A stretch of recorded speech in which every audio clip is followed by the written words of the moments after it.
अकन चोर की मासूमियत वृंदावन की सुबह सूरज की पहली किरण के साथ ही शुरू हो गई थी। यमुना नदी की लहरों पर सुनहरी आभा बिखर रही थी और हवा में मधुरमयी खुशबू तैर रही थी। गोपियां अपने अपने घरों से निकलकर दही मथने और मक्खन जमाने में जुट गई थी। लेकिन आज उनके चेहरों पर एक अलग ही चिंता थी। कारण था एक छोटा सा सांवला सा मुस्कुराता हुआ बालक, कान्हा। पिछले कुछ दिनों से कोई भी गोपी अपना मक्खन सुरक्षित नहीं रख पा रही थी। कोई चोर उनके मटकों तक पहुंच जाता और सारा मक्खन चट कर जाता। सभी को शक था कि यह काम कान्हा और उनके सखाओं का ही है, लेकिन उन्हें पकड़ा नहीं जा सका था।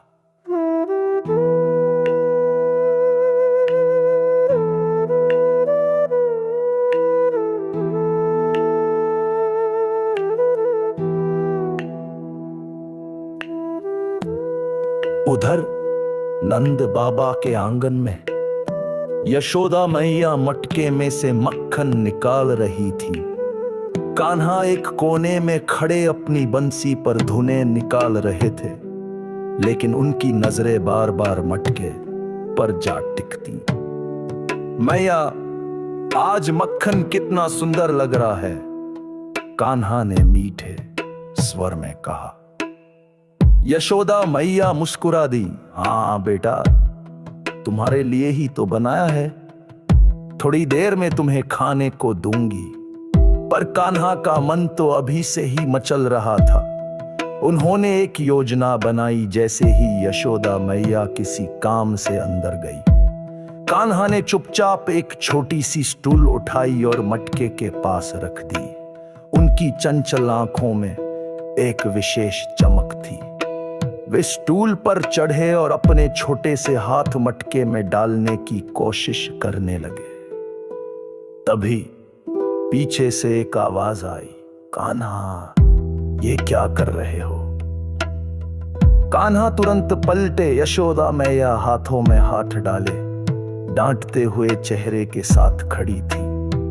कान्हा तुरंत स्टूल से उतर गए और बिल्कुल मासूम बनकर खड़े हो गए, जैसे उन्होंने कुछ किया ही नहीं। मैया, मैं तो बस मटके का मुंह देख रहा था, कहीं से तोड़ा तो नहीं है ना? उन्होंने अपनी मासूमियत भरी आवाज में कहा। यशोदा का गुस्सा उनकी इस चालाकी पर और भी भड़क गया। झूठ मत बोलो कान्हा, सारे गांव की गोपियां तुम्हारे इन्हीं कारनामों से परेशान हैं। आज तुम्हें सजा मिलेगी। यशोदा मैया ने उनका हाथ पकड़ा और एक छोटी सी लकड़ी उठाई। अब बताओ, क्यों चुराया मक्खन? कान्हा ने अपनी बड़ी बड़ी आंखें यशोदा मैया की ओर भरी और बोले, मैया, मैंने चुराया नहीं। तो फिर मुंह पर मक्खन लगा है तुम्हारे? यशोदा गर्जी। मैया, कान्हा बोले। उनकी आवाज में एक अलग ही मिठास घुल गई। मक्खन तो मैंने चुराया नहीं। मेरे सखाओं ने कहा कि तुम्हारे हाथों का मक्खन दुनिया में सबसे स्वादिष्ट होता है, पर तुम तो केवल मुझे ही देती हो, वो भी थोड़ा सा। उन्हें भी तो खाने दो। मैं उनके लिए ले जा रहा था। तुम्हारा मक्खन सबको बांटने से ही तो उसका असली स्वाद आता है। यशोदा मैया की डांट उनके इन मीठे शब्दों में खो गई। कान्हा की बात सुनकर उनका हृदय पिघल गया।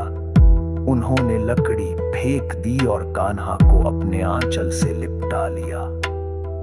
मेरे नटखट कान्हा, वो बोली आंखों में आंसुओं के साथ, तू तो जानता है कि मैया को कैसे मनाना है। चल, आज सभी सखाओं को बुला लेते हैं, आंगन में ही सबको मक्खन उस दिन के बाद से यशोदा मैया खुद ही रोजाना कान्हा और उनके सभी सखाओं के लिए भरपूर मक्खन बनाने लगी। और कान्हा वे अब चोरी छिपे नहीं, बल्कि अपनी मैया के हाथों से बना मक्खन अपने सभी मित्रों के साथ खुलकर बांटने लगे। उनकी इस लीला ने सभी को सिखाया कि प्रेम और बांटने में ही सच्चा सुख निहित है। वृंदावन की हवा में आज भी उस दिन की मिठास घुली हुई है, जब माखन चोरने नहीं बल्कि एक दयालु बालक ने सभी को प्रेम से भोजन कराया था।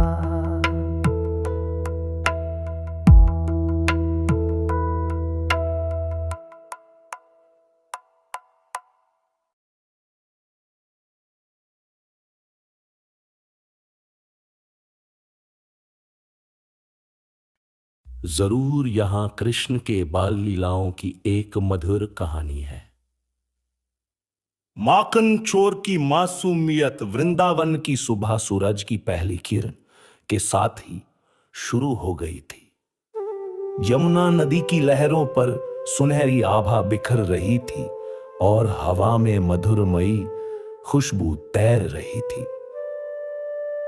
गोपियां अपने अपने घरों से निकलकर दही मथने और मक्खन जमाने में जुट गई थी। लेकिन आज उनके चेहरों पर एक अलग ही चिंता थी। कारण था एक छोटा सा सांवला सा मुस्कुराता हुआ बालक कान्हा। पिछले कुछ दिनों से कोई भी गोपी अपना मक्खन सुरक्षित नहीं रख पा रही थी। कोई चोर उनके मटकों तक पहुंच जाता और सारा मक्खन चट कर जाता। सभी को शक था कि यह काम कान्हा और उनके सखाओं का ही है, लेकिन उन्हें पकड़ा नहीं जा सका था।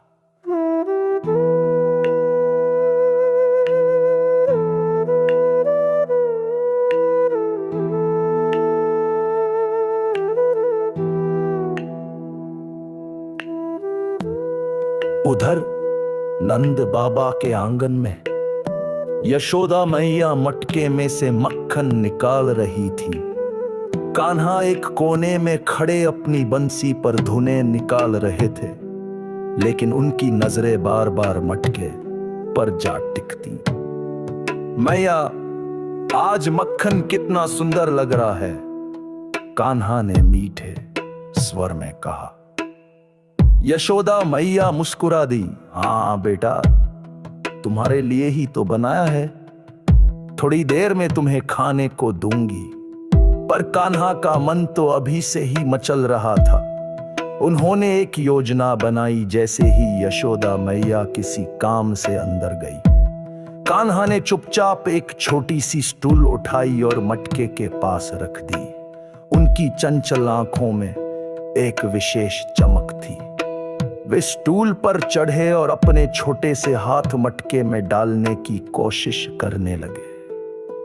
तभी पीछे से एक आवाज आई, कान्हा, ये क्या कर रहे हो? कान्हा तुरंत पलटे। यशोदा मैया हाथों में हाथ डाले डांटते हुए चेहरे के साथ खड़ी थी। कान्हा तुरंत स्टूल से उतर गए और बिल्कुल मासूम बनकर खड़े हो गए, जैसे उन्होंने कुछ किया ही नहीं। मैया, मैं तो बस मटके का मुंह देख रहा था, कहीं से तोड़ा तो नहीं है ना? उन्होंने अपनी मासूमियत भरी आवाज में कहा। यशोदा का गुस्सा उनकी इस चालाकी पर और भी भड़क गया। झूठ मत बोलो कान्हा, सारे गांव की गोपियां तुम्हारे इन्हीं कारनामों से परेशान हैं। आज तुम्हें सजा मिलेगी। यशोदा मैया ने उनका हाथ पकड़ा और एक छोटी सी लकड़ी उठाई। अब बताओ, क्यों चुराया मक्खन? कान्हा ने अपनी बड़ी बड़ी आंखें यशोदा मैया की ओर बढ़ी और बोले, मैया, मैंने चुराया नहीं।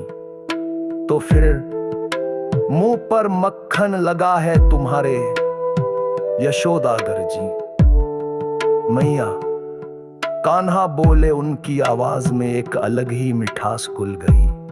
मक्खन तो मैंने चुराया नहीं। मेरे सखाओं ने कहा कि तुम्हारे हाथों का मक्खन दुनिया में सबसे स्वादिष्ट होता है, पर तुम तो केवल मुझे ही देती हो, वो भी थोड़ा सा। उन्हें भी तो खाने दो। मैं उनके लिए ले जा रहा था। तुम्हारा मक्खन सबको बांटने से ही तो उसका असली स्वाद आता है। यशोदा मैया की डांट उनके इन मीठे शब्दों में खो गई। कान्हा की बात सुनकर उनका हृदय पिघल गया। उन्होंने लकड़ी फेंक दी और कान्हा को अपने आंचल से लिपटा लिया। मेरे नटखट कान्हा, वो बोली, आंखों में आंसुओं के साथ, तू तो जानता है कि मैया को कैसे मनाना है। चल, आज सभी सखाओं को बुला लेते हैं, आंगन में ही सबको मक्खन खिलाएंगे। उस दिन के बाद से यशोदा मैया खुद ही रोजाना कान्हा और उनके सभी सखाओं के लिए भरपूर मक्खन बनाने लगी। और कान्हा, वे अब चोरी छिपे नहीं, बल्कि अपनी मैया के हाथों से बना मक्खन अपने सभी मित्रों के साथ खुलकर बांटने लगे। उनकी इस लीला ने सभी को सिखाया कि प्रेम और बांटने में ही सच्चा सुख निहित है। वृंदावन की हवा में आज भी उस दिन की मिठास घुली हुई है, जब माखन चोरने नहीं बल्कि एक दयालु बालक ने सभी को प्रेम से भोजन कराया था।